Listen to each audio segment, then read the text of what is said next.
Welcome back to the Mud Shop, just for a really short video to let you know I'm ready to turn this egg tray over. The one way that I can tell that's ready is it has release from the board that I can press. Only put your fingers on the main form. Don't try up here where the little egg places are, the little wooden eggs are. But here, if you can push it and it slides on your board, it is dried enough to be loose. I shift it to the outside edge.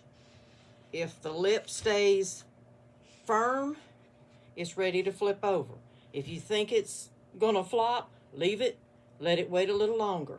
But since I only have 2 of these boards and one board has something large on it already, I don't have another in this size to flip it, I'm going to slide this over onto a bigger board, flip it back over onto this board. So that's what I'm going to do right now. I'm carefully going to slide it over. I'm going to guide it with my hand so that I don't mess up the lip. Well, actually, I don't have to put it on that big board. I've got it. My hand is unformed. I'm going to lay this board on top.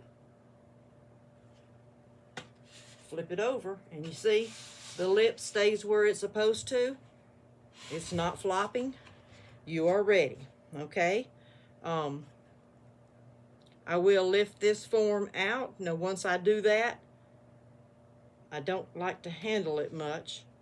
Okay, this form is out. Wait and let it completely dry, and this is what you're looking at now. And just one at a time, carefully lift these out. Lay these out on the table and let them dry. And then tomorrow I'll come and put them back in their bag.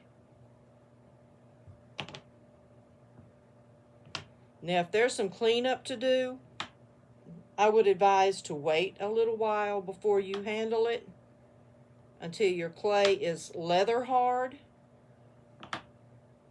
Then it'll be time.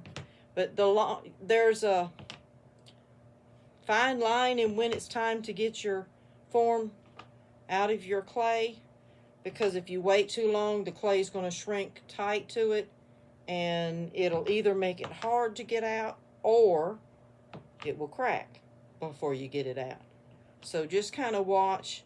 Depends on the humidity in your shop, in your location, how dry it is or whatever. Climate has a lot to do with it.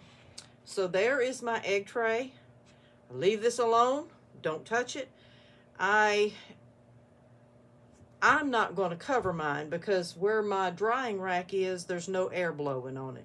I'm going to put it on the drying rack. I'm going to leave it alone. Because I have the wells in it, I won't put weight bags in it. If it's got a flat bottom, I'll put weight bags. But with this, I will not. With it having the lip, it does keep it from warping a little better. Gives a little more stability. I want to fix it, but I'm trying to be good and leave it alone.